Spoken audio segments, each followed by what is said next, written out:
اهدنا الصراط المستقيم. Bismillahirrahmanirrahim. Assalamualaikum warahmatullahi wabarakatuh.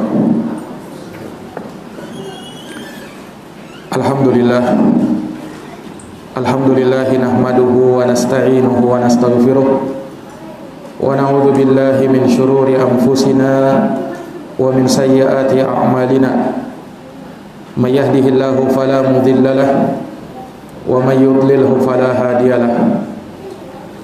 Asyhadu an la ilaha illallah wahdahu la syarika lah wa asyhadu anna Muhammadan abduhu wa rasuluh sallallahu alaihi wa ala alihi wa sahbihi wa man tabi'ahum bi ihsanin ila yaumiddin wa sallama tasliman katsira.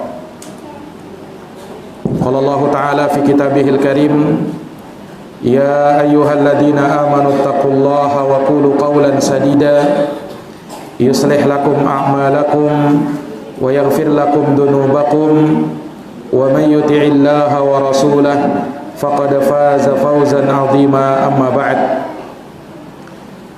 Ma'asyiral muslimat, ibu-ibu dan saudari-saudari yang dirahmati dan dimuliakan oleh Allah, alhamdulillahi bi ni'matihi tatimmus shalihat. Kita memuji Allah Subhanahu wa taala yang dengan nikmat-nikmatnya tertunai segala amal-amal kebajikan. Salawat dan salam semoga terkirimkan kepada junjungan kita Rasulullah Muhammad bin Abdullah sallallahu alaihi wasallam, kepada keluarga, para sahabat dan mereka yang senantiasa meniti jalannya sampai hari kiamat. Para akhwat dan ummahat, ibu-ibu dan saudari-saudari yang dirahmati oleh Allah, kajian kita pada pagi hari ini insyaallah taala bertemakan menjadi wanita seindah bidadari surga. Menjadi wanita seindah bidadari surga.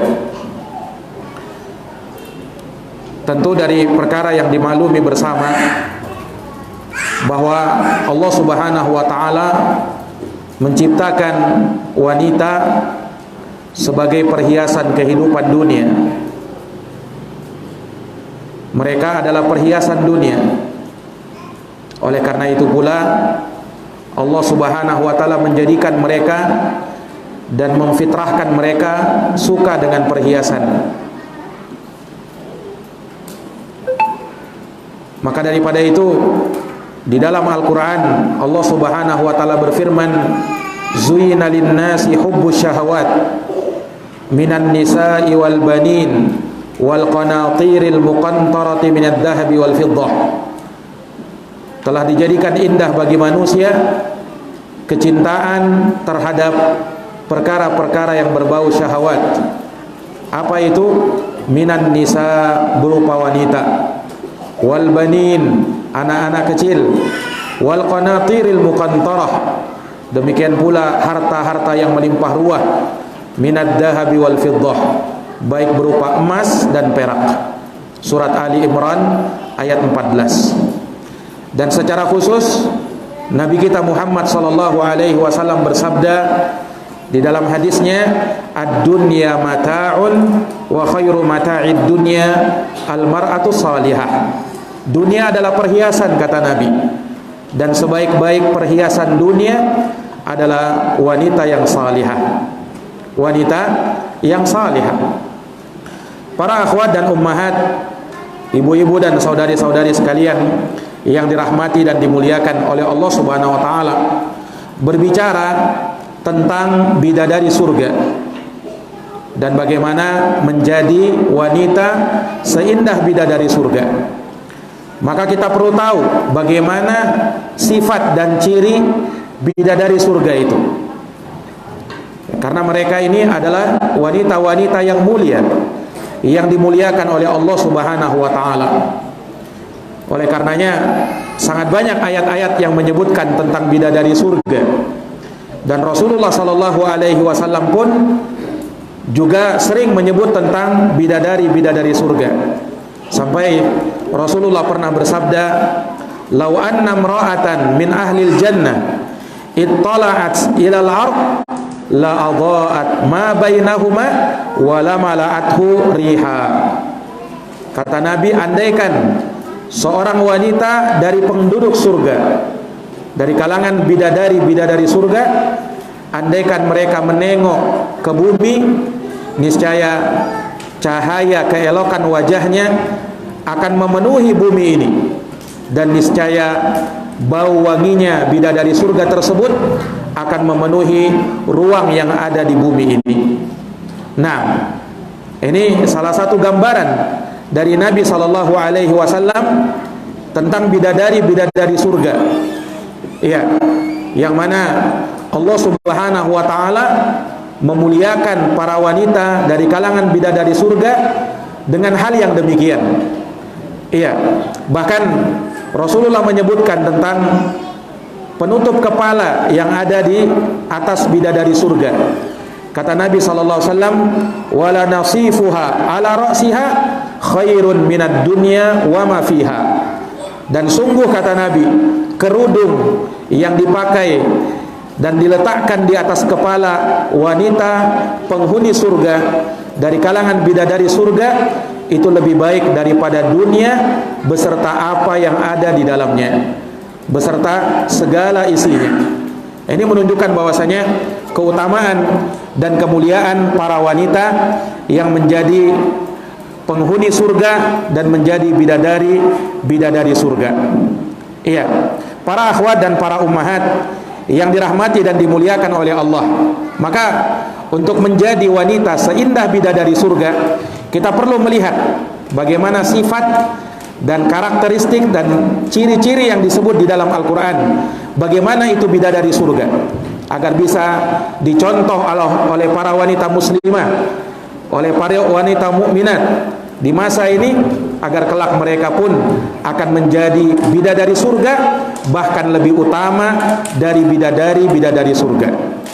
Para akhwat dan ummahat yang dirahmati oleh Allah, disebutkan dalam sebuah hadis bahwa Rasulullah menyebutkan yu'ta ahlul jannah, akan didatangkan penghuni surga pada rombongan yang pertama, ya, yang mana Rasulullah mengatakan wujuhuhum kal qamari lailatal badar. Wajah-wajah penghuni surga ketika itu yang masuk ke dalam surga di rombongan yang pertama itu seperti rembulan di malam purnama. Wa fi zumratin saniyah kan nujum. Adapun pada rombongan yang kedua, wajah-wajah mereka seperti bintang-bintang. Lahum zaujatani, setiap penghuni surga akan dipasangkan dengan dua bidadari surga, minal huril ain, dari wanita-wanita yang menjadi penghuni surga. Nah, ini apa yang disabdakan oleh Rasulullah sallallahu alaihi wasallam. Dan semua penghuni surga akan dipasangkan oleh Allah dengan bidadari surga. Tidak ada manusia di dalam surga yang tidak punya pasangan. Semuanya dipasangkan oleh Allah Subhanahu wa taala dan dinikahkan dengan bidadari surga. Bahkan mereka yang belum sempat menikah ketika di dunia dan dia meninggal duluan, ketika dia masuk surga, maka akan dinikahkan dengan bidadari surga. Allah berfirman di dalam Al-Quran, wa zawwajnahu bihuril ain, dan kami nikahkan dia dengan bidadari surga. Nah, ini dari keutamaan dan kemuliaan, ya, seorang yang dimasukkan oleh Allah ke dalam surga. Karena ketika di dunia dia bisa menahan fitnah, ya, dan godaan para wanita ketika di dunia, maka di akhirat Allah pun memberikan kemuliaan dia dengan bidadari surga. Iya, dimaklumi bersama bahwa salah satu fitnah besar bagi laki-laki adalah wanita. Kata Nabi sallallahu alaihi wasallam, "Ma taraktu ba'di fitnatan adharra 'ala rijal minan nisa." Aku tidak meninggalkan suatu fitnah yang lebih berbahaya bagi laki-laki melebihi fitnah wanita. melebihi fitnah wanita. Nah, maka dianugerahkannya untuk penghuni surga, bidadari surga. Ini menunjukkan keutamaan mereka, dan Allah Subhanahu wa taala ingin memuliakan mereka ya dengan memberinya bidadari surga. Nah, Allah Subhanahu wa taala sucikan hati bidadari surga dan dibersihkan oleh Allah Subhanahu wa taala dari akhlak-akhlak yang buruk. Sehingga kata para ulama, bidadari surga itu suci lahir dan batinnya. Bidadari surga itu suci lahir dan batinnya. Iya, tidak ada cacat padanya. Nah, tidak ada sesuatu yang menjijikkan pada dirinya. Bidadari surga, dia tidak mengalami haid, dia tidak mengalami nifas, dia tidak buang air, baik buang air besar maupun buang air kecil. Bahkan beringus pun tidak. Bahkan beringus pun tidak. Allah Subhanahu wa taala sucikan badan mereka, ragam mereka, fisik mereka dari semua itu. Dan ini sebagai bentuk kemuliaan yang Allah Subhanahu wa taala berikan kepada mereka, sehingga penghuni surga tidak akan pernah bosan dengan bidadari surga. Bahkan disebutkan di dalam sebuah hadis, inna rajulan min ahlil jannah la yu'aniqul hawra sab'ina sanatan la yamalluha wa la tamallu. Kata Nabi SAW, sesungguhnya ada seorang penghuni surga yang dia memeluk istrinya dari kalangan bidadari surga selama 70 tahun.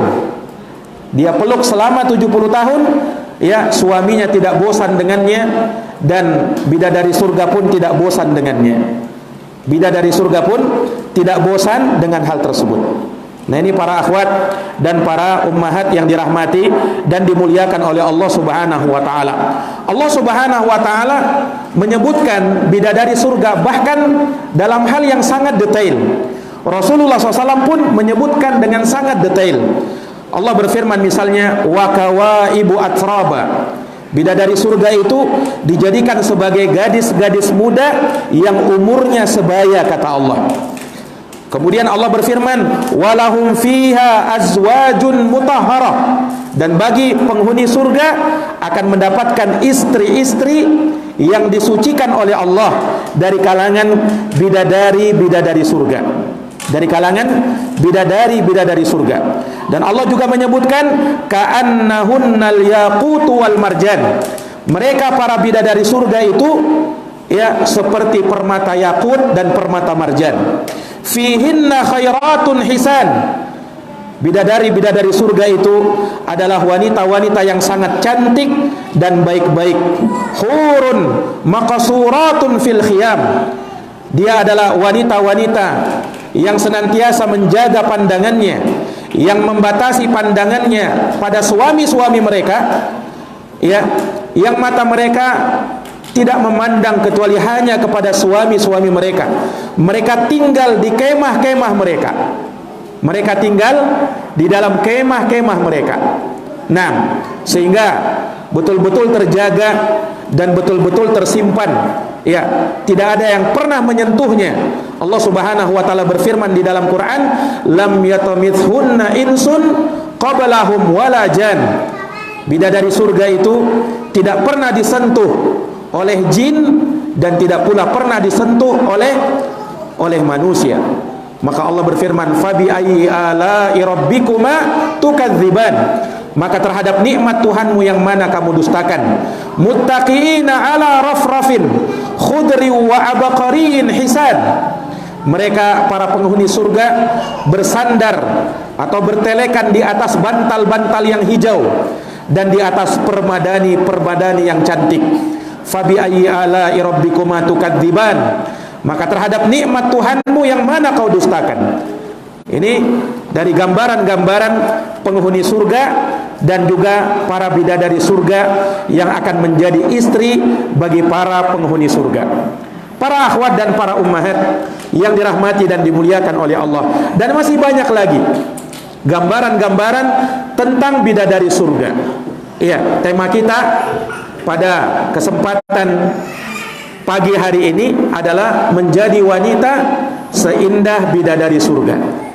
Para akhwat dan ummahat yang dirahmati oleh Allah, kalau ada pertanyaan, mana yang lebih utama? Apakah bidadari surga atau wanita yang ada di dunia? Jawabnya tentu saja bidadari surga. Tapi kalau pertanyaannya, mana yang lebih utama? Apakah bidadari surga atau wanita yang ada di dunia yang meninggal yang kemudian menjadi penghuni surga? Mana yang lebih utama? Para ulama berbeda pendapat. Apakah bidadari surga yang lebih utama atau wanita yang ada di dunia yang dia beramal soleh kemudian dia menjadi penghuni surga nanti di dalam surga di akhirat nanti? Ya, karena ada bidadari tersendiri yang Allah ciptakan secara langsung, bukan dari wanita di dunia, dan ada bidadari surga yang hidup di dunia ini, yang kelak ketika dia masuk surga Allah akan jadikan dia sebagai bidadari surga. Jadi jangan dikira wanita yang ada di dunia ketika dia masuk surga tidak jadi bidadari surga. Bahkan dia menjadi bidadari surga. Hanya ulama beda pendapat, mana yang lebih utama? Apakah wanita dunia yang menjadi penghuni surga ataukah bidadari surga? Yang kuat dari pendapat para ulama, dan ini disebutkan dari Imam Ibnul Mubarak rahimahullahu taala, bahwasanya yang lebih utama adalah wanita di dunia yang menjadi penghuni surga.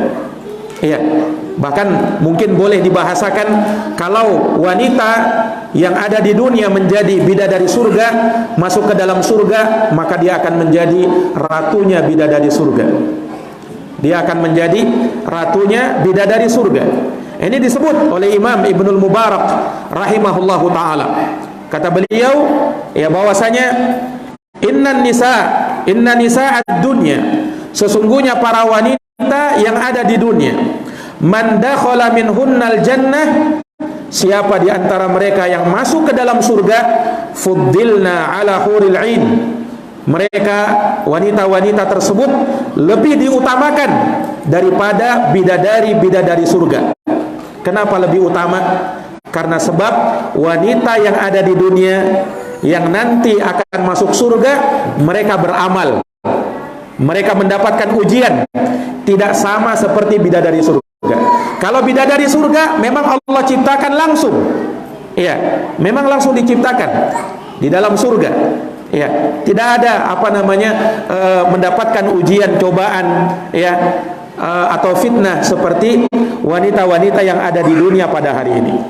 Nah, sehingga dengan dasar inilah para wanita dunia lebih utama kalau mereka masuk ke dalam surga. Kalau mereka masuk ke dalam surga. Nah, ya, kalau mereka tidak masuk surga, maka tentu saja bidadari surga jauh lebih utama. Dan ini juga yang disebut oleh Syekh Muhammad Ibnu Saleh Al-Utsaimin rahimahullahu taala. Syekh Al-Utsaimin menyebutkan bahwa al-mar'atu salihah fid dunya, wanita salihah yang ada di dunia akan menjadi lebih baik daripada bidadari surga nanti di akhirat. Nah, wa atyabu wa arghabu li zawjiha, ya, wanita yang nanti bakalan menjadi istri penghuni surga yang ada di dunia, dia akan lebih indah dan akan lebih dicintai oleh suaminya. Akan lebih indah dan lebih dicintai oleh suaminya dari bidadari surga. Ya, karena penghuni surga selain mereka, ya, mendapatkan bidadari surga, mereka pun dipasangkan dengan istrinya yang dahulu ketika di dunia, yang mana mereka juga dimasukkan oleh Allah Subhanahu wa taala ke dalam surga kalau mereka menjadi penghuni surga. Nah, ini para akhwat dan para ummahat yang dirahmati dan dimuliakan oleh Allah. Nah, sekarang pertanyaannya, bagaimana agar para wanita bisa menjadi wanita yang bahkan seindah atau bahkan lebih indah daripada bidadari yang ada di dalam surga. Nah, maka para akhwat dan para ummahat yang dirahmati dan dimuliakan oleh Allah Subhanahu wa taala, kalau kita lihat ayat-ayat yang tadi kita bacakan, bagaimana Allah menyebutkan bidadari surga itu, ya, di mana mereka adalah wanita yang baik-baik, lagi cantik-cantik, Naam, mereka adalah wanita yang dipelihara, menjaga pandangannya kecuali kepada suaminya saja. Mereka tersimpan baik di dalam kemah-kemah mereka. Tak pernah bidadari surga itu disentuh oleh manusia dan oleh jin, tidak pernah. Naam, kalau kita lihat dari sini kita bisa melihat bagaimana sifat wanita ya, bidadari surga yang hendaknya dicontoh oleh wanita-wanita di dunia agar mereka bisa menjadi lebih indah daripada bidadari-bidadari surga. Ya, bagaimana itu? Para akhwat dan para ummahat yang dirahmati dan dimuliakan oleh Allah Subhanahu wa taala. Ya, bidadari surga mereka tidak menginginkan kecuali suami mereka saja. Mereka tidak memandang kecuali hanya kepada suaminya saja. Yang mereka inginkan adalah suaminya saja. Nah, sehingga apa? Mereka adalah wanita-wanita yang tinggal di kemah-kemah mereka. Maka demikian pula para wanita yang ingin menjadi wanita seindah bidadari surga, maka hendaknya mereka lebih banyak tinggal di rumah-rumah mereka, tidak keluyuran ke sana kemari kecuali untuk suatu keperluan yang memang dia harus untuk keluar dari rumahnya, ya, dan tidak menjadikan kebiasaan ya sedikit-sedikit keluar rumah, sedikit-sedikit keluar rumah, tidak. Tetapi sebagaimana yang Allah sebutkan dalam Quran, waqarna fi buyutikunna, dan hendaknya kalian wahai para wanita muslimat tinggal di rumah-rumah kalian. Ya, wala tabarrajna tabarrujal jahiliyatil ula, dan jangan kalian bersolek seperti orang-orang jahiliyah dahulu bersolek, yakni dengan memperlihatkan auratnya, ya, dengan tidak berjilbab, dengan apa namanya memperlihatkan perhiasannya dari perkara-perkara yang tidak pantas untuk mereka perlihatkan kecuali hanya untuk suami-suami mereka. Nah, maka jadilah yang seperti ini. Ya, kemudian buatlah wahai para akhwat, wahai para ummahat, buatlah suamimu betah berada di dalam rumahmu. Nah, buatlah suamimu betah berada di rumahmu. Nah, sehingga apa? Sehingga seorang suami merasakan ya, baiti jannati, rumahku bagaikan surgaku. Rumahku bagaikan surgaku, bukan baiti nari, bukan rumahku bagaikan nerakaku. Ada sebagian orang ya tidak betah tinggal di rumahnya. Kenapa? Nah, dia tidak tahan dengan istrinya, dengan perlakuan istrinya, dengan akhlak istrinya. Nah, sehingga dia lebih senang untuk berada di luar rumah ketimbang berada di dalam rumahnya. Nah, maka yang seperti ini hendaknya diperhatikan oleh para wanita. Nah, buatlah suamimu betah berada di dalam rumahmu. Ya, bagaimana caranya? Lakukan dua perkara. Yang pertama, hiasi dirimu dengan akhlak yang mulia. Nah, ya, sayanglah kamu dengan suamimu, sayangilah suamimu, kemudian berakhlaklah kepadanya. Kemudian hiasilah dirimu dengan dandanan-dandanan yang menarik sehingga membuat suamimu betah berada di rumahmu. Nah, hendaknya pintar-pintar untuk melakukan hal yang demikian. Para ulama menyebutkan bahwa seorang wanita ketika suaminya ada di rumahnya, itu hendaknya mereka selalu berdandan dan berhias untuk suaminya. Nah, hendaknya dia ya di dalam keseringannya, di dalam kebanyakannya di rumahnya ia berdandan untuk suaminya ketika suaminya berada di dalam rumah. Nah, jangan sampai para wanita hanya tahu berdandan ketika keluar rumah. Iya, sementara di dalam rumah dia hancur-hancuran. Nah, dia tidak tahu berhias dan berdandan ketika berada di dalam rumah. Hanya ketika keluar dari rumah saja mereka berhias dan berdandan. Seakan-akan kecantikan mereka untuk orang-orang yang berada di luar sana, bukan untuk suaminya.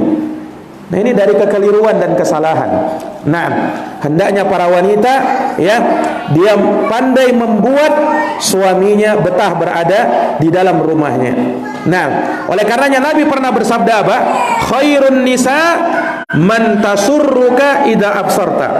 Sebaik-baik wanita, sebaik-baik istri adalah istri yang membahagiakan suaminya apabila suaminya memandang kepada dirinya. Hadis yang diriwayatkan oleh Imam Tabrani dari sahabat Abdullah ibnu Salam radhiyallahu taala anhu. Jadi sebaik-baik istri adalah istri yang pandai menyenangkan hati suaminya kalau suaminya memandang kepada dirinya. Ya, bagaimana caranya suami bahagia ketika memandang istrinya? Dia lihat istrinya cantik, dia lihat istrinya penyayang, dia lihat istrinya luar biasa pelayanannya, akhlaknya kepada suaminya. Nah, maka betapa indahnya dan betapa bahagianya hati suami manakala melihat istrinya seperti itu. Iya, maka berdandannya kalian, berhiasnya kalian untuk suami-suami kalian itu adalah ibadah kepada Allah. Rasulullah pernah bersabda, "Idza dakhalta lailan," apabila kamu wahai para suami masuk menemui istrimu di malam hari, ya, kamu habis dalam perjalanan, kemudian kamu datang ke rumahmu, fala tadkhul ala ahlika hatta tastahiddal maghibah. Maka kata Nabi, jangan kamu masuk menemui istrimu sampai dia tastahiddal maghibah. Ya, sampai dia mencukur, sampai dia mencukur bulu kemaluannya. Wa tamtashitar sya'thah, dan sampai dia menyisir rambut yang kusut. Ini gambaran, ini sabda Nabi Sallallahu Alaihi Wasallam, gambaran untuk wanita ketika menyambut suaminya datang dari luar, datang dari luar, apalagi dalam perjalanan safar misalnya, hendaknya dia berhias dan berdandan untuk suaminya. Hadis yang diriwayatkan oleh Imam Al-Bukhari. Imam Nawawi rahimahullah pernah berkata, mengomentari hadis tadi, kata Imam Nawawi, wa fi hadzal hadis dalalatun. Di dalam hadis ini terdapat dalil, kata beliau, bahwa seorang wanita hendaknya menjadikan suaminya betah di dalam rumahnya dan tidak lari darinya. Tidak lari darinya. Dan hendaknya ia tidak menjadikan suaminya melihat pada dirinya hal-hal yang tidak dia sukai. Sehingga apa? Kalau yang terjadi, kadang suami mungkin baru datang capek, maka yang terjadi adalah pertengkaran, mungkin permusuhan di antara mereka. Ini yang terkadang terjadi. Betapa banyak masalah-masalah rumah tangga itu bermula dari sesuatu yang kecil. Namun sesuatu yang kecil tersebut bisa jadi menjadi besar. Bisa jadi menjadi besar. Nah, ini dari perkara yang hendaknya kita perhatikan, para suami juga perhatikan, dan kita bertobat kepada Allah Subhanahu wa taala kalau misalnya kita melakukan kesalahan, para suami sendiri, demikian pula para istri. Nah, hendaknya mereka memperbaiki diri-diri mereka, sebagaimana suami memperbaiki diri-diri mereka.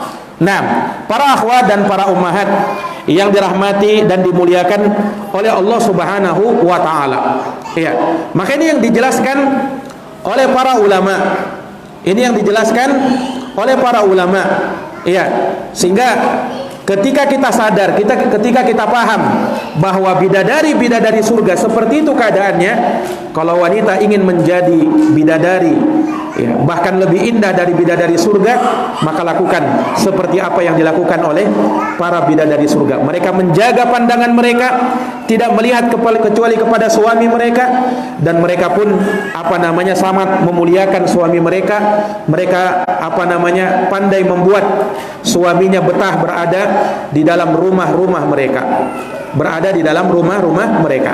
Kemudian para akhwat dan para ummahat yang dirahmati dan dimuliakan oleh Allah, hendaknya kalian berhati-hati dari menyakiti hati suami kalian, menyiksa perasaan suami kalian, karena sesungguhnya dengan kalian menyakiti hati suami kalian, membuat dia sedih, membuat dia tersakiti, maka itu sungguh membuat bidadari surga marah kepada kalian. Disebutkan di dalam sebuah hadis, la tu'dhi imra'atun zaujaha fid dunya. Tidaklah seorang wanita yang dia menyakiti hati suaminya ketika di dunia, illa qalat zaujatuh minal huril ain, melainkan istrinya dari kalangan bidadari surga yang ada di surga akan berkata, la tu'dhi, jangan kau ganggu dia, qatalakillah, semoga engkau dilaknat oleh Allah. Ini sumpah bidadari surga. Fa inna ma huwa dakhilun indak yusiku ayyufariqaki ilaina, karena sesungguhnya suamimu itu sebentar saja bersamamu, sebentar lagi dia akan berpisah denganmu dan dia akan menemui kami, kata bidadari surga tersebut. Nah, ini para akhwat yang dirahmati oleh Allah, ini menunjukkan kepada kita bahwa bidadari surga tidak pernah menyakiti hati suaminya. Kalau ingin menjadi wanita seindah bidadari surga, maka jangan sakiti hati suamimu. Iya, jangan sakiti hati suamimu. Iya, ini para akhwat yang dirahmati dan dimuliakan oleh Allah Subhanahu wa taala. Ya, tentunya hal yang seperti ini timbal balik. Sebagaimana wanita tidak boleh menyakiti hati suaminya, maka suami pun tidak boleh menyakiti hati istrinya. Ini timbal balik. Hanya tema kita sekarang berbicara tentang wanita, maka lebih banyak kita sebutkan tentang wanita. Para akhwat dan para ummahat yang dirahmati dan dimuliakan oleh Allah Subhanahu wa taala. Ya. Maka ini dari perkara yang hendaknya diperhatikan. Ketahuilah, setelah kita memahami perkara ini, ya, bahwa keindahan wanita itu ada dalam dua hal, pada fisiknya dan juga pada akhlaknya. Tapi ketahuilah, keindahan akhlak jauh lebih utama daripada keindahan fisik. Kecantikan akhlak seorang wanita jauh lebih utama daripada kecantikan fisiknya. Boleh jadi ada wanita yang cantik rupawan, luar biasa kecantikannya, tetapi akhlaknya sangat buruk, maka la khaira fiha, tidak ada kebaikan pada wanita yang seperti itu. Cantik boleh, tetapi akhlaknya tidak ada, akhlaknya buruk, akhlaknya jelek, nah, maka tidak ada kebaikan pada wanita yang seperti ini.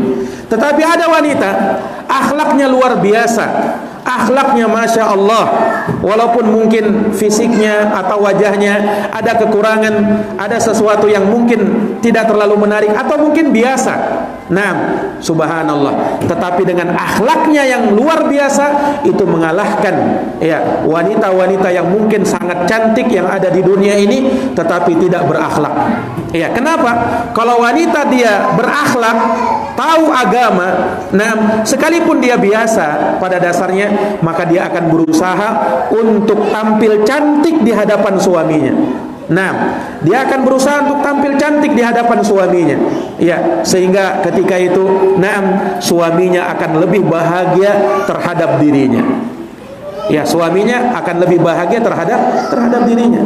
Nah, dan tentunya suatu keutamaan yang sangat luar biasa seorang wanita yang diberikan fisik yang cantik, wajahnya cantik rupawan, bersamaan dengan itu cantik pula akhlak dan budi pekertinya. Maka ini nurun ala nur, cahaya di atas cahaya, keutamaan di atas keutamaan. Para akhwat dan para ummahat yang dirahmati dan dimuliakan oleh Allah Subhanahu wa taala. Ya, mungkin di sana ada wanita-wanita yang kafirah. Nah, ia mampu membahagiakan suaminya. Ya, ia mampu untuk membahagiakan suaminya. Nah, tapi apakah kita katakan bahwasanya dia wanita yang baik? Dia bukan wanita yang baik. Ketika tidak ada imannya kepada Allah Subhanahu wa taala, nah, maka orang tersebut tidak dikatakan sebagai orang yang baik. Karena akhlak itu dilihat dari dua sisi, akhlak kepada Allah dengan akhlak kepada sesama manusia. Boleh jadi orang baik akhlaknya kepada sesama manusia, tetapi kadang ada orang yang buruk akhlaknya, nah, kepada Allah Subhanahu wa taala. Dari sini juga kita bisa tahu, ya, ketika kita menyadari bahwasanya bidadari surga adalah wanita-wanita yang sempurna dan suci. Allah jadikan kesucian hatinya, dia hamba-hamba Allah yang taat. Maka dari sini kita harus ingat jamaah sekalian, seorang wanita dikatakan menjadi wanita, ya, seindah bidadari surga manakala, ya, ia memperbaiki hubungannya dengan Allah terlebih dahulu sebelum dia memperbaiki hubungannya kepada sesama manusia. Iya, seorang wanita dikatakan baik kalau baik ibadahnya. Kalau baik ibadahnya.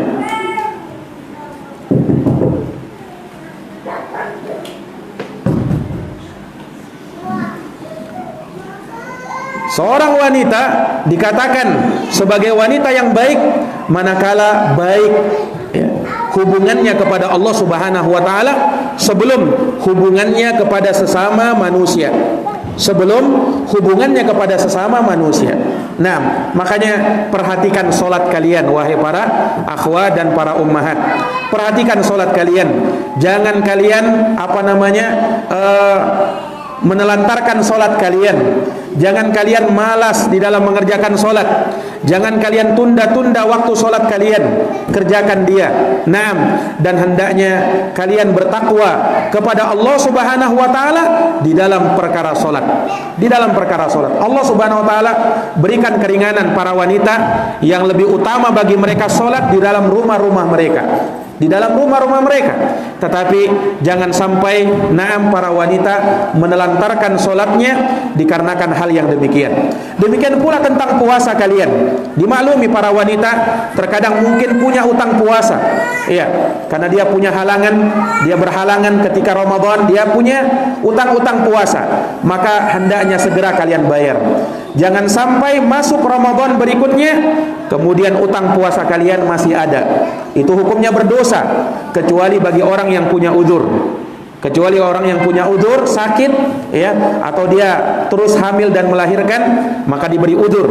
Tetapi kalau tidak punya udzur, maka tidak boleh kalian masih punya utang puasa sementara puasa Ramadan sudah hampir tiba. Sementara puasa Ramadan sudah hampir tiba. Kemudian demikian pula akhlak kepada sesama manusia, perbaiki dia. Nah, setelah akhlak kepada Allah kalian baiki, maka perbaiki pula akhlak kepada sesama manusia. Ya, bagaimana caranya? Berbuat baik kepada saudari-saudarimu, berbuat baik kepada teman-temanmu, berbuat baik kepada tetanggamu. Ya, berbuat baik, tolong manusia, tolong kaum muslimat yang lainnya. Nah, kemudian pandai-pandailah berbagi. Ya, bersedekah untuk orang-orang miskin. Di antara amalan mulia yang hendaknya para wanita terdepan di dalam hal ini adalah bersedekah. Perbanyaklah untuk bersedekah wahai para wanita. Perbanyaklah untuk bersedekah wahai para akhwat dan para ummahat. Itulah wasiat Nabi kalian. Rasulullah pernah bersabda, "Ya ma'syaran nisa tasaddaqna." Wahai para wanita, ya bersedekahlah kalian. Wahai para wanita, kata Nabi, bersedekahlah kalian. Fa inni ra'aitunna aktsara ahlin nar. Kenapa? Karena aku melihat kalian ini wahai para wanita kebanyakan menjadi penghuni neraka Allah. Wal iyadu billah. Jadi Nabi pernah melihat di neraka, ternyata di neraka ya yang paling banyak penghuninya dari kalangan para perempuan. Para sahabat bertanya kepada Nabi, bagaimana bisa ya Rasulullah? Ya, apakah mereka itu kafir kepada Allah? Tidak. Mereka para wanita itu yakfurnal ashir.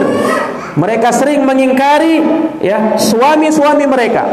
Wa ihsanahu dan sering mengingkari kebaikan-kebaikan suami mereka. Ya, sehingga terkadang seorang istri ketika misalnya suaminya bertahun-tahun berbuat baik kepada dirinya, namun ketika suaminya jatuh dalam satu kesalahan, maka yang dia ingat adalah kesalahannya tersebut saja, dan seakan-akan dia tidak pernah melihat kebaikan suaminya sedikit pun juga. Lupa kebaikan suami yang bertahun-tahun yang diberikan suami kepada dirinya, dikarenakan hanya satu kesalahan yang diperbuat oleh suaminya. Nah, para akhwat dan para ummahat yang dirahmati dan dimuliakan oleh Allah Subhanahu wa taala. Rasulullah pernah bersabda, "Idza shallatil mar'atu khamsaha." Apabila wanita mengerjakan salat 5 waktu, wa shamat syahraha, dan dia berpuasa di bulan Ramadan, wa hafizat farjaha, dan dia menjaga kehormatannya, wa ata'at zaujaha, dan dia taat kepada suaminya, qila laha, maka akan dikatakan kepada wanita yang seperti ini, udkhulil jannata min ayyi abwabil jannati syi'ti, masuklah kamu ke dalam surga dari arah pintu manapun yang kamu inginkan. Bayangkan, wanita yang seperti ini syaratnya apa? Dia sholat 5 waktu, puasa di bulan Ramadan, dia pandai menjaga kehormatan.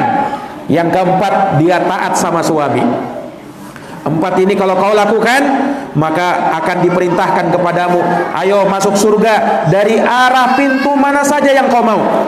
Nah, mau dari pintu mana saja terserah. Ini bentuk kemuliaan Allah kepada wanita yang seperti ini, kepada wanita yang seperti ini. Para akhwat dan para ummahat yang dirahmati dan dimuliakan oleh Allah Subhanahu wa taala. Maka ini perkara-perkara yang hendaknya dijadikan pedoman untuk menjadi wanita seindah bidadari surga. Kemudian juga dari perkara yang bisa membantu para wanita, para akhwat dan para ummahat untuk menjadi wanita seindah bidadari surga, ya, maka hendaknya kalian menjadikan tauladan wanita yang memang sudah dijamin masuk surga. Ya. Siapa wanita yang dijamin masuk surga? Ada beberapa wanita. Di sini kita akan sebutkan 4 wanita yang mendapatkan jaminan masuk surga. Yang 4 wanita ini hendaknya kalian, wahai para akhwat, para ummahat, jadikan dia sebagai tauladan. Yang pertama, Asiyah bintu Muzahim, zaujatu Fir'aun, istrinya Fir'aun. Namanya siapa? Asiyah bintu Muzahim. Allah sebutkan di dalam surat At-Tahrim ayat 11. Kata Allah, wa daraballahu mathalan, Allah buat perumpamaan, lilladina amanu, bagi orang-orang yang beriman, imra'ata Fir'aun, istrinya Fir'aun, yaitu Asiyah bintu Muzahim. Il qalat rabbi banili indaka baitan fil jannah wa najjini min fir'aun wa amalihi wa najjini minal qaumidz zalimin. Ya. Ingatlah tatkala Asiyah berkata, ini zaujanya Fir'aun. Kata Asiyah, wahai Tuhanku, bangunkan untukku di sisimu istana di dalam surga. Wa najjini min Fir'aun, selamatkan aku dari Fir'aun. Wa amalih, selamatkan aku dari perbuatan Fir'aun yang jahat ini. Wa najjini minal qaumidz zalimin, dan selamatkan aku ya Allah dari kaum yang zalim. Lihat bagaimana kesabaran Asiyah bintu Muzahim, ya, ketika bersama Fir'aun. Dan di ayat yang ke-12 Allah sebutkan tentang Maryam bintu Imran, yang mana kedua wanita ini, Asiyah dengan Maryam, 2 wanita yang sangat mulia. Maryam bintu Imran dengan Asiyah bintu Muzahim, dan dua-duanya dijamin masuk surga. Dua-duanya dijamin masuk surga, bahkan menjadi wanita yang utama di dalam surga, termasuk menjadi wanita yang utama di dalam surga. Ya, Allah sebutkan tentang Maryam, wa Maryam banata Imran allati ahsanat farjaha, dan Maryam bintu Imran yang dia adalah wanita yang memelihara kehormatannya. Fanafakhna fihi min ruhina, kami tiupkan di dalam perutnya, naam, ya, dari ruh dari ciptaan kami, yaitu Nabi Isa. Karena Maryam adalah ibundanya Nabi Isa alaihi salam. Wa saddaqat bi kalimati rabbiha, Maryam itu membenarkan kalimat-kalimat dari Tuhannya, wa kutubih, membenarkan kitab-kitabnya, wa kanat minal qanitin, dan Maryam itu adalah wanita yang taat kepada Allah Subhanahu wa taala. Subhanallah. Lihat, ini wanita pertama dan kedua, Asiyah dengan Maryam. Lihat Asiyah dulu. Bagaimana Asiyah ini, ya, bersamaan dengan suaminya adalah orang yang paling bejat pada waktu itu. Bayangkan, suaminya adalah Fir'aun. Nah, dan Asiyah bersabar mendapatkan suami seperti Fir'aun. Bahkan sempat Asiyah pernah mengambil hati Fir'aun ketika apa? Asiyah mendapatkan bayi Musa alaihi salam. Masyhur kisahnya ketika Asiyah ingin mengambil bayi Musa pada waktu itu. Nah, Fir'aun ingin membunuh bayi Musa pada waktu itu, Nabi Musa yang masih bayi tatkala itu. Tetapi Asiyah meminta izin kepada suaminya agar diizinkan untuk memelihara satu ini saja. yang dia pelihara. Dan ternyata Fir'aun mengizinkan istrinya ini, subhanallah. Nah, disebutkan oleh para ulama bagaimana kedudukan Asiyah yang bisa mampu menundukkan hati Fir'aun yang zalim tatkala itu. Ya, dan dia bisa mengambil hati suaminya Fir'aun, subhanallah. Nah, ini hendaknya dijadikan pelajaran. Ya, betapa banyak para wanita pada hari ini mengeluhkan suaminya. Ya, mungkin suaminya dianggap zalim, tapi ingatlah, sezalim-zalimnya suamimu, maka dia tidak seperti Fir'aun yang zalim. Asiyah diberikan oleh Allah suami yang paling zalim, suami paling kafir di muka bumi ketika itu, Fir'aun. Ya. Pada hari ini suami mungkin tidak ada yang seperti Fir'aun. Nah, tetapi di sini kita ingin ambil poinnya di sini, bagaimana kesabaran Asiyah menghadapi suaminya yang seperti ini. Ya, walaupun pada akhirnya Asiyah sendiri meninggal, ya, karena gara-gara siksaan Fir'aun. Bayangkan Asiyah itu, ya, disiksa oleh Fir'aun, diikat tangannya, ya, kakinya diikat oleh Fir'aun, kemudian disiksa, dicambuk dengan cambukan. Wanita yang lemah, tak berdaya ini, kemudian berdoa dengan doa yang tadi kita sebutkan. Dia minta istana di dalam surga. Allah kabulkan permintaannya, dan di saat itu pula Asiyah bintu Muzahim meninggal dunia. Nah, di sini kita bisa mendapatkan keteladanan dari Asiyah adalah wanita yang sangat penyabar. Kalau ingin menjadi wanita seindah bidadari surga, maka jadilah wanita yang penyabar. Ya, kalau kau menyangka bahwasanya suamimu ini jahat, maka bayangkan bahwasanya suamimu belum sejahat Fir'aun. Nah, ya walaupun tentu saja, suami yang zalim, ya tentu tetap kita harus obati, tidak dibiarkan. Bukan artinya sudahlah, tidak masalah suami saya zalim begini, tidak masalah. Tidak. Namun tauladan poin yang kita ingin sampaikan, kesabaran di dalam perkara yang seperti ini. Nah, sebagaimana sabarnya Asiyah menghadapi siapa? Menghadapi Fir'aun yang menjadi suaminya tatkala itu. Nah, yang menjadi suaminya tatkala itu. Iya. Nah, ini para akhwat dan para ummahat yang dirahmati dan dimuliakan oleh Allah Subhanahu wa taala. Iya. Kemudian juga seorang wanita kalau ingin menjadi wanita seindah bidadari surga, maka hendaknya kalian menjadi wanita yang jujur. Jujurlah kalian kepada Allah, jujurlah kalian di dalam agama, jujurlah kalian kepada suami kalian. Naam, karena kejujuran itu adalah sifat bidadari surga. Iya, disebutkan kisah masyhur yang mungkin sudah pernah dan sering kita dengarkan, wanita penjual susu. Iya, wanita penjual susu yang dia bersama ibunya tinggal ketika Umar bin Khattab patroli, ya, berjalan di kota Madinah. Umar dengarkan percakapan dua wanita ini, anak dan ibunya. Ya, karena dia penjual susu, ya, maka di pagi-pagi dia siapkan susunya. Nah, tetapi karena permintaan banyak, akhirnya ibunya berkata begini, "Wahai anakku, tambahkan, campurkan susu itu dengan air supaya susunya kelihatan banyak." Kata anaknya ini, ya, wanita yang salihah anaknya, dia bilang, "Wahai ibuku, tidak boleh seperti itu. Amirul Mukminin Umar melarang hal tersebut." Ketika itu Umar sedang mendengarkan percakapan mereka. Nah, kata ibunya, "Wahai anakku, ya tidak masalah. Umar tidak ada di sini." Ya, padahal Umar sedang apa? Sedang mendengar percakapan mereka.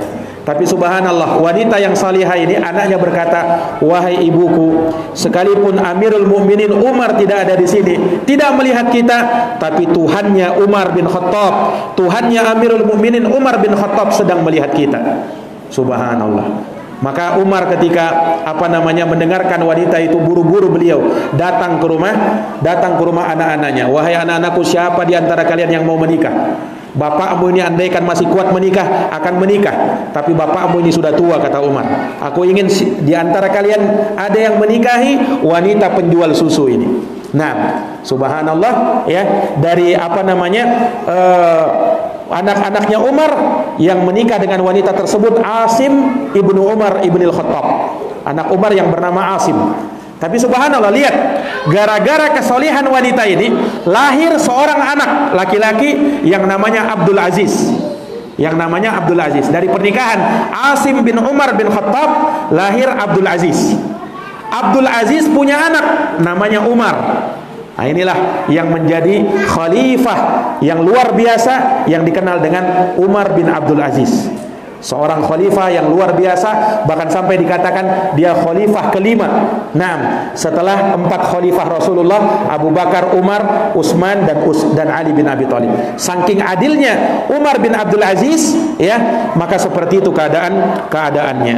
Nah, ini para akhwat yang dirahmati dan dimuliakan oleh Allah Subhanahu wa taala. Kemudian juga kalau ingin menjadi wanita seindah bidadari surga, maka hendaknya kalian pandai-pandai menjaga aurat kalian. Sebagaimana dikisahkan wanita, ya, yang disebutkan wanita ini adalah imro'atun sauda, wanita hitam, jelek orangnya. Nah, tetapi Ibnu Abbas mengatakan dia wanita penghuni surga, kata Nabi. Dia wanita penghuni surga. Loh, bagaimana bisa? Diceritakan oleh Ibnu Abbas bahwasanya wanita ini dulu punya penyakit ayan, punya penyakit epilepsi, ya. Punya penyakit epilepsi. Nah, kalau dia kambuh penyakitnya itu, maka dia akan tidak sadar, tersingkap auratnya, ya, seperti itu. Maka dia datang kepada Nabi minta didoakan supaya sakitnya disembuhkan. Kata Nabi SAW, kalau kau mau aku akan berdoa penyakitmu sembuh. Tapi kalau kau mau yang lebih utama, kau sabar dan bagimu surga, kata Nabi. Maka mendengarkan itu, kata wanita ini, asbir ya Rasulullah. Kalau begitu aku pilih sabar ya Rasulullah, kata wanita tersebut. Karena apa? Jaminannya surga. Dia kalau mau pilih didoakan oleh Nabi, didoakan sama Nabi dan sakitnya akan sembuh. Tapi kata Nabi, kalau kau mau sabar bagimu surga. Wanita ini pilih sabar. Wanita ini memilih sabar, subhanallah. Tapi dia mengatakan, lihat, wanita ini berkata, ya Rasulullah, tapi doakan ya Rasul. Kalau aku kena penyakit ini, ya, aku sering auratku tersingkap ya Rasulullah. Doakan semoga kalau kambuh sakitku itu auratku tetap terjaga. Didoakan oleh Nabi.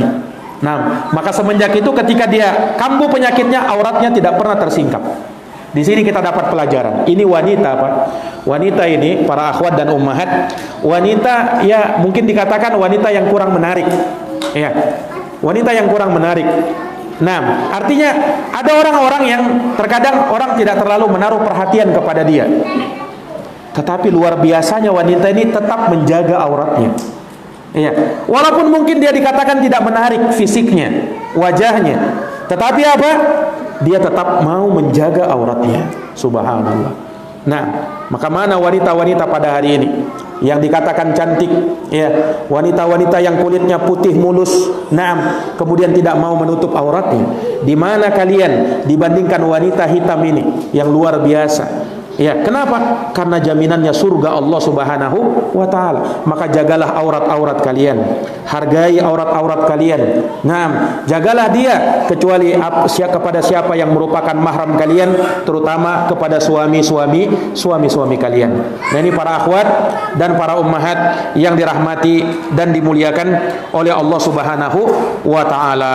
Ya, maka sekali lagi, ya, seorang wanita penghuni surga, demikian keadaannya. Kemudian yang ketiga, dari wanita teladan yang harus kalian jadikan contoh dan tauladan, dari wanita yang dijamin masuk surga adalah istri tercinta Rasulullah, Khadijah bintu Khuwailid radhiyallahu taala anha. Nah, yang mana Rasulullah SAW menikahi Khadijah radhiyallahu anha ketika umurnya berapa? Ketika umurnya 28 tahun. Rasulullah berumur 25 tahun, sementara Khadijah berumur 28 tahun. Menikah dengan Rasul sallallahu alaihi wasallam. Ada satu riwayat menyebut bahwa Khadijah berumur 40 tahun pada saat menikah dengan Nabi. Tetapi banyak dari para ulama juga menyebut yang benar bahwa Khadijah itu menikah dengan Nabi umurnya 28 tahun. Wallahu alam dari pendapat para ulama terkait dengan masalah ini. Nah, hanya di sini kita bisa melihat Khadijah radhiyallahu taala anha, ya, itu menikah dengan Nabi sallallahu alaihi wasallam, bukan melihat kepada harta Nabi. Nah, karena Nabi ketika itu orang miskin. Bahkan Nabi menjadi pegawainya Khadijah sewaktu itu, sewaktu belum menikah dengan Nabi sallallahu alaihi wasallam. Nah, dan juga Khadijah tidak melihat fisiknya Nabi sallallahu alaihi wasallam yang rupawan. Khadijah tidak melihat itu, tetapi Khadijah melihat akhlaknya Rasulullah sallallahu alaihi wasallam. Nah, dari sini kita bisa melihat, kita bisa jadikan tauladan para wanita yang ingin menjadi wanita seindah bidadari surga. Iya, ketika kalian ingin menjadi wanita seindah bidadari surga, ketika kalian memilih calon suami kalian, maka jangan lihat kepada hartanya, jangan lihat hanya kepada fisiknya, tapi lihat akhlak calon suamimu. Lihat akhlak calon suamimu. Tidak seperti keadaan sebagian wanita sekarang. Ya, ketika mau menikah maka harus orang yang betul-betul kaya, yang harus berduit, tidak mau dia kalau suaminya tersebut adalah orang-orang yang pas-pasan misalnya, dia tidak mau, sekalipun suaminya itu calon suaminya soleh misalnya. Calon suaminya soleh misalnya. Iya. Dia lebih memilih walaupun tidak sholat, yang penting uangnya banyak. Subhanallah. Nah, ini bukan ciri wanita yang akan menjadi wanita seindah bidadari surga. Lihat Khadijah radhiyallahu anha melihat akhlak Nabi. Ketika Khadijah mengutus budaknya yang bernama Maisarah berdagang bersama Nabi. Maisarah ini budak laki-laki, bukan budak perempuan. Maisarah berdagang bersama Nabi. Kemudian ketika pulang berdagang di negeri Syam, maka Maisarah cerita kepada Khadijah betapa mulianya akhlaknya Rasulullah itu. Maka dari situlah Khadijah tertarik dengan Nabi dan mau menikah dengan Nabi sallallahu alaihi wasallam. Dan ketika Khadijah menjadi istri Rasulullah, maka Khadijah menjadi istri yang disifatkan di dalam hadis Nabi, yaitu waludun wadudun a'ud, yaitu istri yang penyayang, subur, dan selalu kembali kepada suaminya. Ini ada pada diri Khadijah. Istri yang subur, penyayang, kemudian istri yang selalu kembali kepada suaminya. Kalau mau menjadi wanita seindah bidadari surga, jadilah wanita seperti Khadijah. Yang pertama walud, yaitu wanita yang subur. Wanita yang subur, yang punya banyak anak. Iya, ini tentunya dari perkara yang tidak mungkin kita bisa usahakan. Wanita usahakan, itu takdir dan ketentuan Allah Subhanahu wa taala yang Allah jadikan. Ya, ketika misalnya wanita belum dijadikan seperti ini, dia bersabar. Dan dia mengusahakan hal yang lain dari bentuk ketakwaan kepada Allah Subhanahu wa taala. Ya, tapi kita bisa melihat Khadijah radhiyallahu anha. Semua anak-anaknya Nabi itu berasal dari Khadijah. Tidak ada dari istri yang lain. Bahkan tidak ada istri Nabi yang melahirkan anak. Cuman Khadijah saja. Adapun Maria Al-Qibtiyah, yang paling kuat dia bukan istri Nabi, dia budaknya Nabi SAW yang melahirkan anak yang bernama Ibrahim. Maka istri Nabi yang melahirkan anak cuman Khadijah. Ya, dari istri Nabi Khadijah, ya, beliau melahirkan 6 orang putra dan putri. Ya, 2 laki-laki, 4 perempuan. Urutannya pertama Al-Qasim. Pertama siapa? Al-Qasim. Yang kedua Zainab. Yang ketiga Ruqayyah. Yang keempat Fatimah. Yang kelima Ummu Kulsum. Sebagian ulama ada yang mengatakan yang keempat Ummu Kulsum, yang kelima Fatimah. Ada perbedaan mana yang kakak, mana yang adik. Apakah Fatimah yang adik atau Ummu Kulsum yang adik? Ada perbedaan. Kemudian yang keenam siapa? Abdullah. Yang ketujuh Ibrahim. Selain Ibrahim, semuanya adalah anaknya Aisyah, anaknya Khadijah radhiyallahu taala anha. Baik. Kemudian Khadijah wanita yang wanita yang penyayang. Ya, sangat sayang kepada Rasulullah sallallahu alaihi wasallam. Makanya ketika Rasulullah sallallahu alaihi wasallam ingin bertahanus, beribadah, sampai Nabi masuk ke dalam sebuah goa yang dikenal kemudian dengan Gua Hira.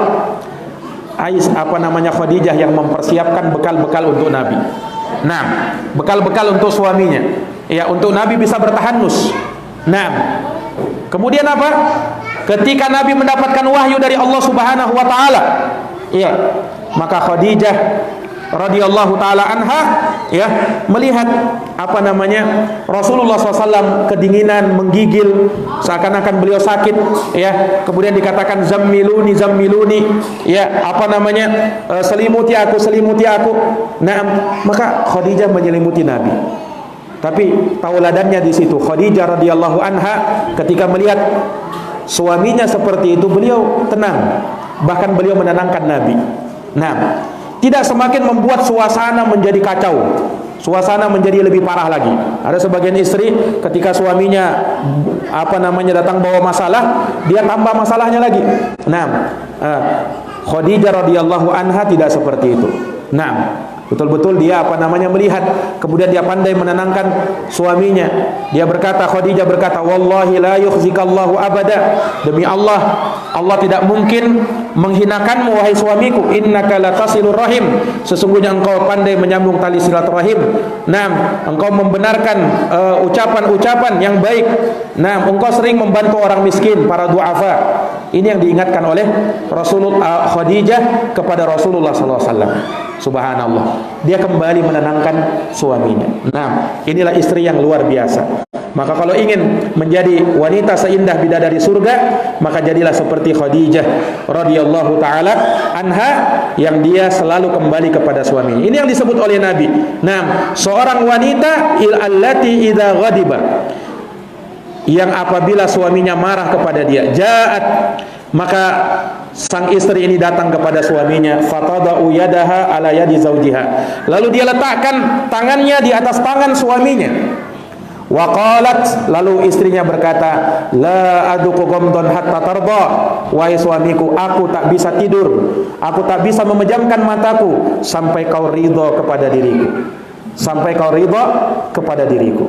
Nah, ini apa namanya wanita, ya, yang salihah yang disebut oleh Nabi sallallahu alaihi wa ala alihi wa sahbihi wasallam.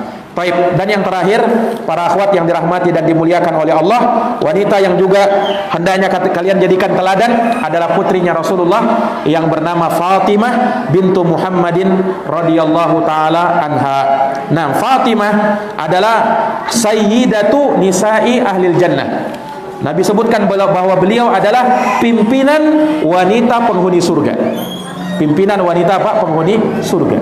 Nah, dan Fatimah radhiyallahu anha, ya, sangat baik kepada Rasulullah sallallahu alaihi wasallam, memuliakan Rasulullah. Ketika Rasulullah datang, Fatimah yang menyambut kedatangan Rasulullah, kemudian mencium tangan Rasulullah sallallahu alaihi wasallam, kemudian menempatkan Rasulullah pada tempatnya, diposisikan, dimuliakan bapaknya.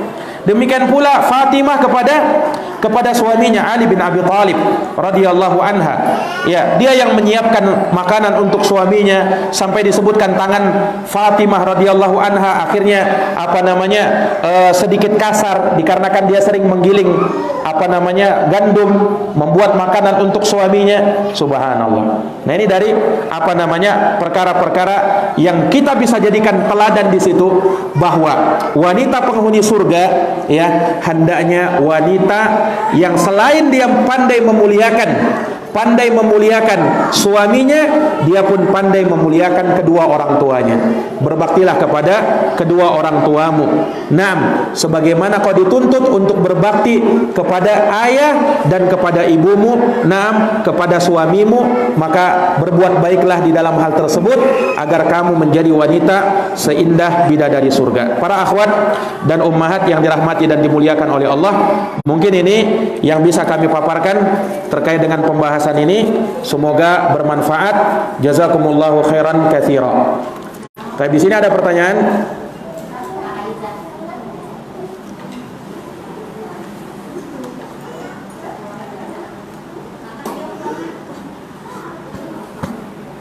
Afwan Ustadz, izin bertanya, gimana cara memuliakan suami Ustadz, sedangkan orang tua dan mertua sudah tidak merestui lagi hubungan kita, dan mertua meminta kami cerai dengan masalah rumah tangga kami sampai orang tua ikut campur. Apa yang harus ana lakukan Ustadz?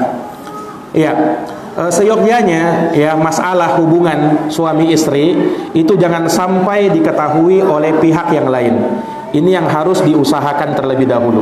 Nah, jadi apapun yang kalian terjadi pada kalian ya, selama itu belum sampai pada taraf yang parah ya, yang harus memerlukan orang yang ketiga, maka jangan sampai pertengkaran atau perselisihan itu diketahui oleh pihak ketiga. Siapapun dia, walaupun dia orang tua kita, walaupun dia mertua kita, walaupun dia orang terdekat dengan kita, jangan simpan ya. Karena apa namanya? Ini yang bisa, ini apa namanya, yang memunculkan masalah berikutnya. Ya, suami istri sudah baikan, tetapi yang justru apa? Memanas-manasi adalah pihak ketiga. Nah, ini dikarenakan mungkin apa namanya sampai tersebar beritanya kemana-mana. Nah, orang tuanya, mertuanya pun tahu. Akhirnya seperti ini, dia sendiri yang repot.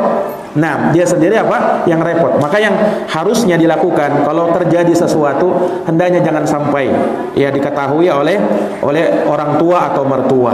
Nah, kemudian hal yang harus kalian ingat bahwasanya hubungan suami istri itu yang menjalani adalah kalian, bukan orang tua kalian, bukan mertua kalian.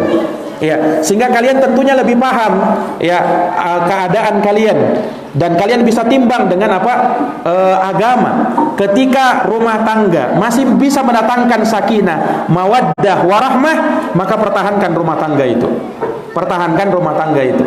Nah, kecuali kalau rumah tangga sudah tidak ada sakinah, mawaddah, dan rahmat sudah tidak ada, maka mungkin kalian bisa memikirkan untuk berpisah. Tetapi kalau misalnya masih ada kebahagiaan, masih mungkin untuk diperbaiki, maka pertahankan rumah tangga kalian.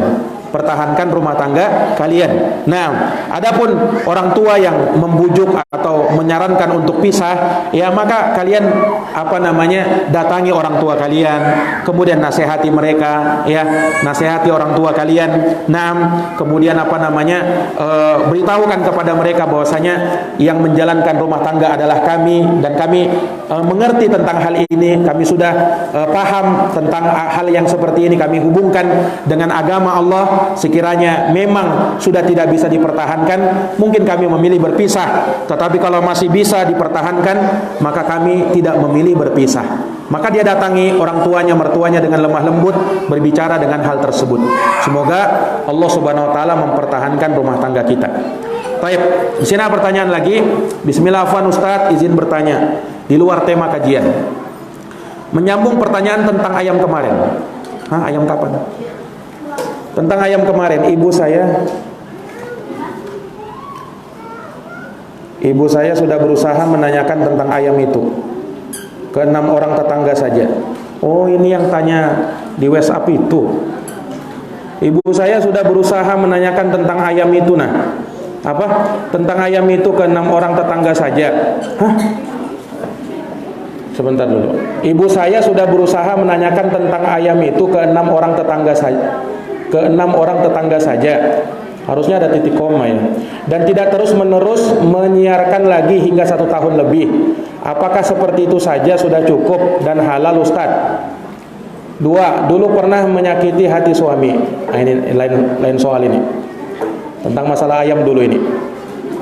Jadi dia pernah menanyakan kepada tetangganya tentang ayam itu kepada 6 orang tetangga saja.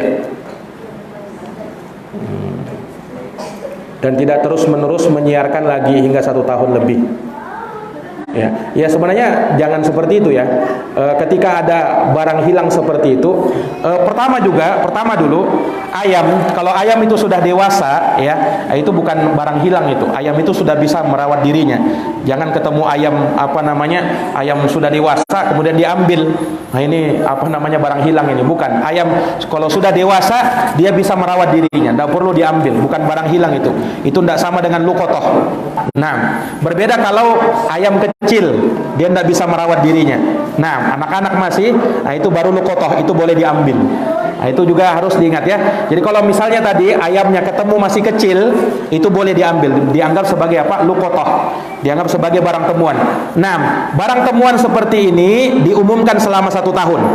Diumumkannya bagaimana? Tidak harus tiap hari diumumkan atau dia bawa toa kemudian datang apa keliling, tidak begitu.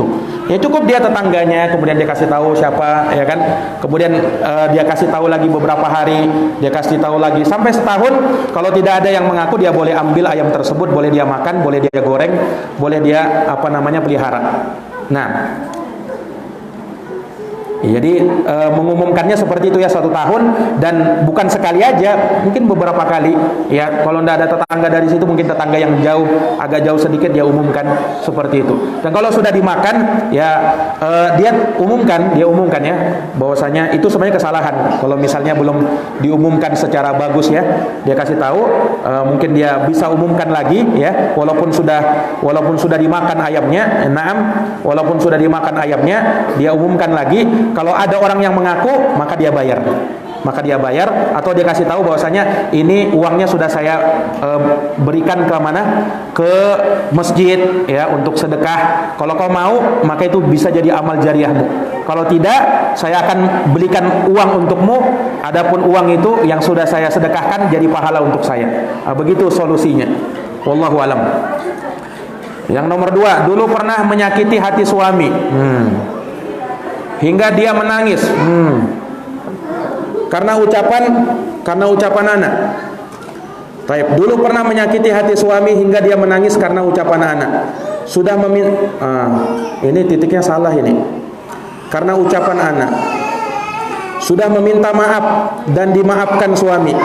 Tapi terkadang saya masih sering sesak di dada karena teringat dosa tersebut. Mohon nasihatnya Ustaz. Syukran jazakallahu khairan. Wa barakallahu fik. Wa fik barakallah. Wa jazakillahu khairan. Baik. Terkait dengan masalah ini ya dia bertobat kepada Allah. Karena memang menyakiti hati suami, kita sudah sebutkan tadi kan bagaimana bidadari surga marah gara-gara hal tersebut. Iya, jangan sampai kalian menyakiti hati suami kalian, apalagi sampai suami menangis gara-gara hal tersebut. Caranya dia bertobat ya, dia memohon ampun kepada Allah. Kemudian meminta maaf kepada suaminya. Ya, yang namanya dosa, kalau itu dikatakan dosa, yang namanya dosa itu memang membekas dalam diri. Tetapi kalau masih ada penyesalan di dalam hati, berbahagialah. Itu pertanda bahwasanya Allah menerima taubatmu. Karena disebutkan oleh Nabi SAW, di antara tanda Allah menerima taubat seseorang itu dia selalu menyesali dosanya. Menyesal, an-nadim ya, itu dari tanda Allah terima taubatmu. Maka berbahagialah kalau memang sering teringat menyesal, maka mudah-mudahan Allah Subhanahu wa taala terima taubatmu. Adapun hal-hal yang seperti itu jadikan sebagai pelajaran untuk tidak lagi mengulanginya. Kemudian balaslah hal tersebut dengan kamu betul-betul melayani suamimu dengan sempurna, dengan baik ya. Berbaktilah kepadanya, taatlah kepadanya dalam perkara yang ma'ruf. Dan banyak-banyak berdoa kepada Allah Subhanahu wa taala agar terus dilanggengkan hubungannya, dan selalu istiqomah di dalam berbuat baik kepada suami. Ya, wallahu alam bisawab. Mungkin itu ya yang bisa kita paparkan pada pertemuan pagi hari ini. Semoga bermanfaat bagi kita semuanya. Jazakumullah khairan atas perhatiannya. Mohon maaf atas segala kekurangannya. Kita akhiri dan kita tutup dengan doa kafaratul majlis. Subhanakallahumma wa bihamdik, asyhadu an la ilaha illa anta astaghfiruka wa atubu ilaik. Wassalamualaikum warahmatullahi wabarakatuh.